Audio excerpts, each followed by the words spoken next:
Ben ritrovati ragazzi in questo nuovo video. Oggi andiamo a vedere un nuovo trigger di Neewer QZ, molto simile al modello di Godos X3, quindi parliamo esattamente di un trigger molto compatto e soprattutto con i display a colori e soprattutto touch. Ve l'avevo annunciato esattamente ad agosto, quindi 6 mesi fa esattamente, era già uscito se ricordo bene, ma proprio nel mese di dicembre è disponibile anche nei magazzini europei, e quindi oggi vi faccio la recensione e quindi vediamo se vale la pena oppure no acquistare questo piccolo trigger, che ti dico subito è molto interessante perché praticamente ha le stesse funzioni che troviamo nell'X3, è leggermente più grande, ma ti spiegherò anche il motivo, anche perché abbiamo delle funzioni che nell'X3 non troviamo, anzi le troviamo solamente nel modello professionale di Godos, cioè l'X3 Pro, ok? Quindi credo che questo trigger meriti un po' di attenzione. Vediamolo più da vicino, questo piccolo trigger di Neewer. Innanzitutto in dotazione avremo anche questa custodia rigida completamente, che serve anche per proteggere durante il trasporto questo piccolo trigger, che potrebbe essere anche sotto certi punti di vista anche delicato, soprattutto se lo andiamo a mettere così all'interno della nostra borsa fotografica. In dotazione avremo anche un cavetto Type-C a USB tipo A per ricaricare la batteria integrata e anche per fare l'aggiornamento firmware, che si va a collegare direttamente qui. Qui abbiamo il tasto di accensione e nella parte laterale praticamente non abbiamo nulla. Nella parte frontale non troviamo la griglia infrarossi.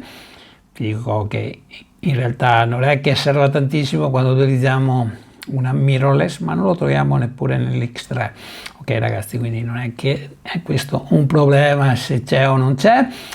I tasti fisici che troviamo nell'X3, che sono esattamente nella parte laterale, qui li troviamo esattamente nella parte frontale e secondo me fanno la differenza, perché innanzitutto sono sempre a vista e, cosa molto importante, abbiamo un tasto che nell'X3 non troviamo, cioè il tasto M, che ti consente di cambiare modalità direttamente andando a premere questo tasto, quindi non siamo obbligati a utilizzare sempre il touch, ok ragazzi?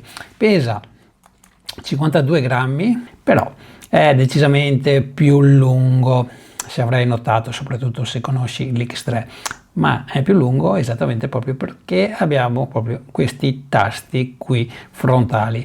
E poi, come vedremo fra poco, abbiamo delle funzioni che non troviamo proprio nell'X3 e credetemi possono fare la differenza, soprattutto te lo dico se utilizzi Speedlight. Detto questo, ti faccio anche vedere che abbiamo anche in questo piccolo trigger un nuovo sistema di aggancio. Abbiamo questo selettore che quando praticamente è alzato è sbloccato, quindi lo vai a togliere dalla slitta della tua fotocamera, quando lo abbassi praticamente lo vai a bloccare e non si muove più. È un sistema che mi piace e quindi sotto questo punto di vista anche Neewer ha fatto un ottimo lavoro. Il display è praticamente un HD a colori touch, quindi adesso lo andiamo ad accendere e andiamo anche a vedere le funzioni che avrai nel menu utilizzando questa interfaccia. Posso utilizzare questo nuovo trigger di Neewer QZ? Io che possiedo flash di Godos, quindi ho bisogno di un trigger, voglio comprare questo. Poche parole, funziona, cioè so che con l'X3, con alcuni trigger della serie X, anzi con qualsiasi trigger della serie X, posso proprio far funzionare alcuni dei flash di Neewer. E quindi molti di voi si chiedono se è possibile anche l'opposto. Innanzitutto, prima di rispondere a questa domanda ti do una buona notizia, soprattutto per chi è intenzionato ad acquistare il Q200, anzi chi già lo possiede. Ecco che proprio recentemente ha ricevuto l'aggiornamento e quindi lo puoi utilizzare con qualsiasi trigger di Godos. Ma l'opposto lo posso fare, cioè questo QZ mi è utile per utilizzare proprio in remoto, non lo so, la D200, la D600, il V100. La risposta purtroppo è negativa. Questo non dipende da Newer, ma dipende solamente da Godos. Quindi se magari in futuro i due produttori si mettono d'accordo, lo andremo a scoprire proprio assieme, quindi vi terrò aggiornato. Però non è che ci dovete contare più di tanto, almeno questa è la mia opinione. Vediamo adesso il menu e l'interfaccia di questo QZ, quindi lo accendiamo, teniamo premuto un secondo, parte il botto che è istantaneo. Il display, ti dico subito, funziona bene, non ci sono problemi di rallentamenti, è scorrevole, non ho visto lag, abbiamo un OLED a colori, praticamente non avrai problemi di visibilità sotto il sole. Possiamo poi anche regolare proprio la luminosità, così andiamo anche a risparmiare batteria. Detto questo, cosa molto importante, partiamo dai gruppi. Allora, importante, relativamente importante, ne abbiamo 5 che secondo me sono più che sufficienti. Lo so che l'X3 ne gestisce 16, però alla fine chi ha bisogno di 16 gruppi, diciamo la verità, 5 secondo me sono più che sufficienti. Anche qui, come nell'interfaccia di Godos, ogni gruppo ha un colore, quindi andiamo decisamente meglio a riconoscere il gruppo per andarlo a riconoscere quando dobbiamo modificare le potenze. Ed alcuni flash, e man mano che usciranno lo avranno tutti, avranno proprio il LED che va a prendere proprio il colore in base al gruppo di dove lo andiamo a inserire. Quindi se vado a inserire un flash nel gruppo B, il LED sarà di colore giallo. Eventualmente i colori li puoi disattivare proprio tappando sulla stellina. Quindi io adesso lascio 3 gruppi, supponiamo che siano esattamente 3 flash. Ricordo che su ogni gruppo tu puoi aggiungere quanti flash vuoi, quindi non è un limite di flash, è un limite solo di gruppi, che secondo me, ripeto, 5 gruppi sono più che sufficienti. Detto questo, come vedi da questa schermata puoi gestire 3 gruppi, quindi senza scrollare puoi cambiare proprio la potenza direttamente da questa schermata con il dito. Eventualmente tappando su più o su meno vai a cambiare proprio la potenza simultaneamente su tutti i flash. In questo caso gli step sono di 1/3 di stop, ma puoi anche modificare dal menu gli step di solamente 1/10 e dopo ti faccio vedere come si fa. Come vedete qui abbiamo una barra scorrevole di colore azzurro che man mano che si va a riempire ti sta anche a dire che stiamo praticamente aumentando la potenza, e quindi quando siamo al massimo sarà completamente riempita di azzurro. Ok, in questo caso sono tutti e 3 in modalità TTL, ma adesso ti faccio vedere come si va a cambiare proprio la modalità e anche a disattivare proprio il flash. Ma prima di farlo ti faccio vedere che sempre da questa schermata puoi gestire sempre simultaneamente anche la potenza della luce pilota singolarmente proprio di tutti i flash che stai utilizzando. Quindi adesso andiamo a entrare su un gruppo, basta tappare velocemente, vai esattamente nel gruppo A come in questo caso, puoi tappare qui per cambiare gruppo.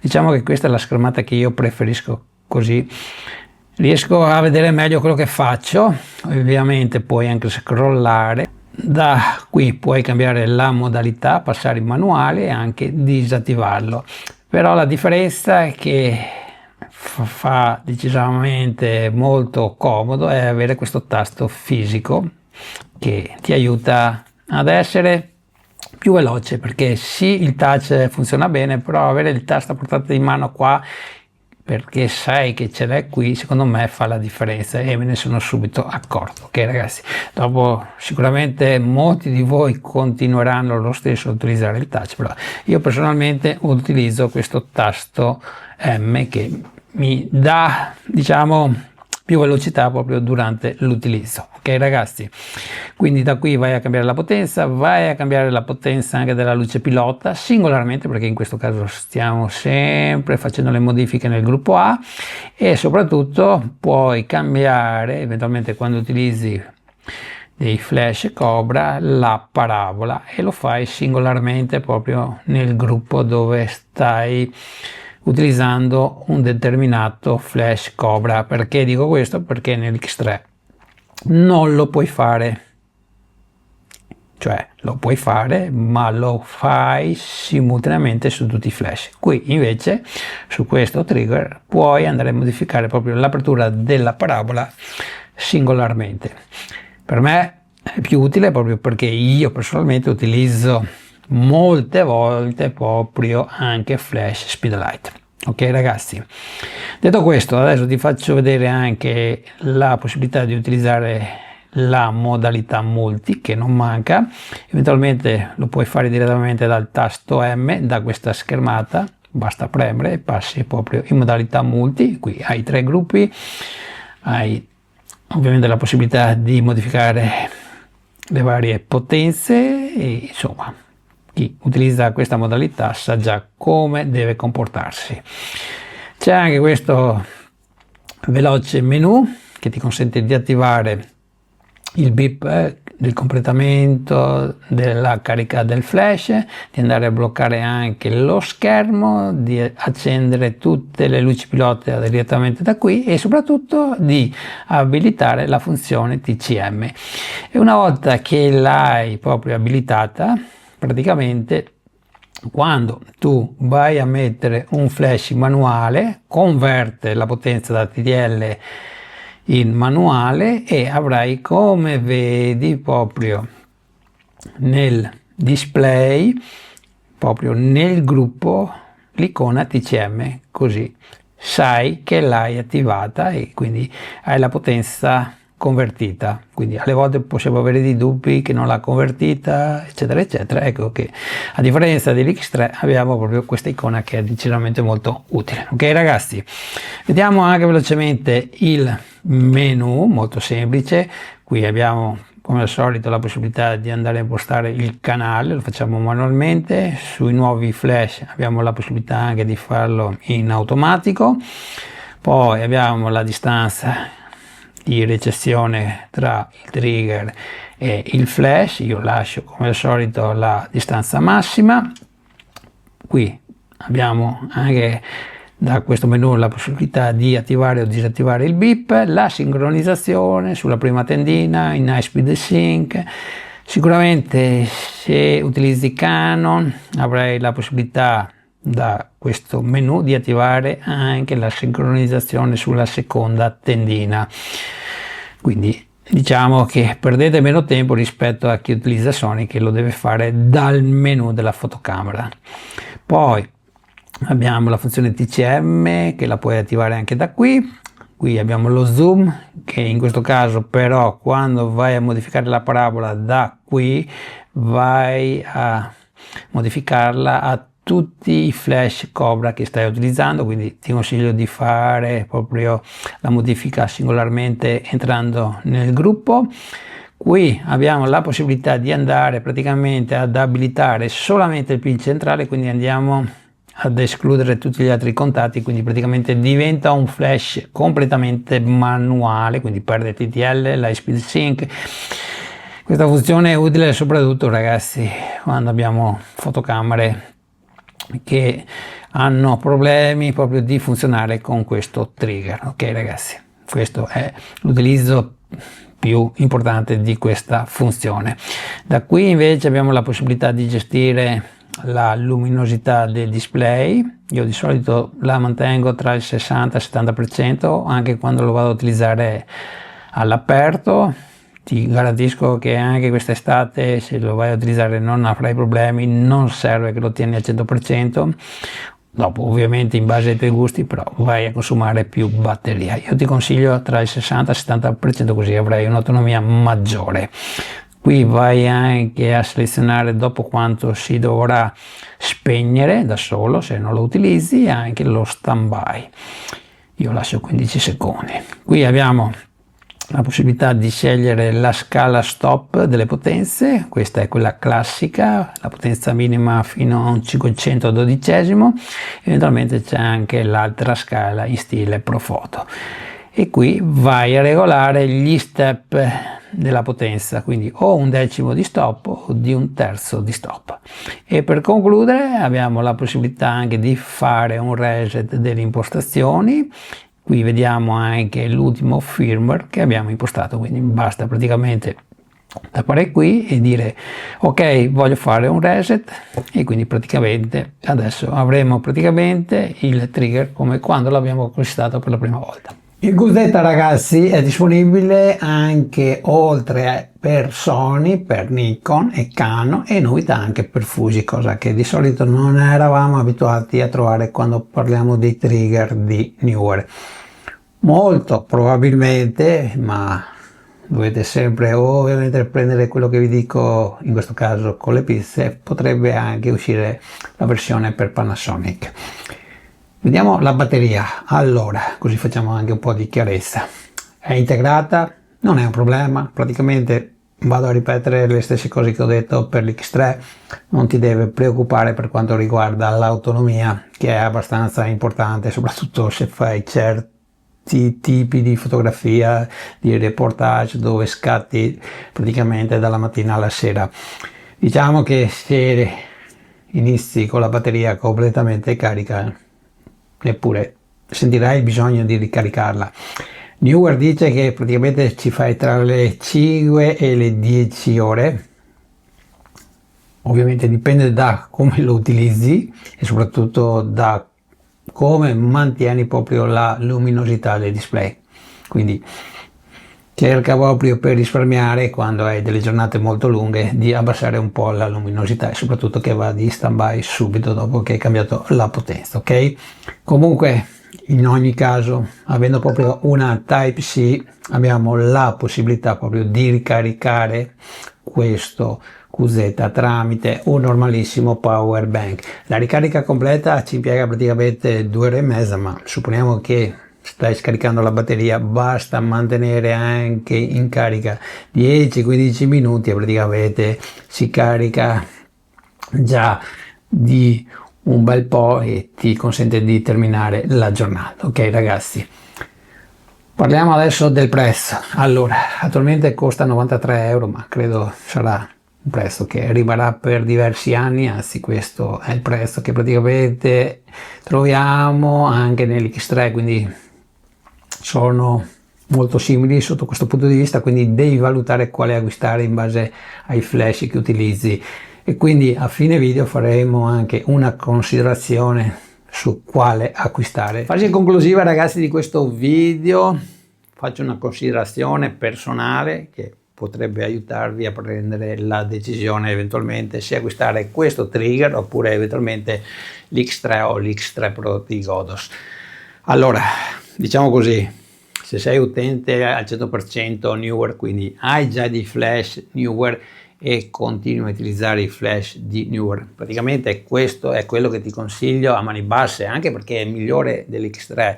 Avere questo tasto fisico secondo me fa la differenza, è leggermente più grande, ma credetemi, è sempre un piccolo trigger che praticamente ti sta in tasca senza nessun problema.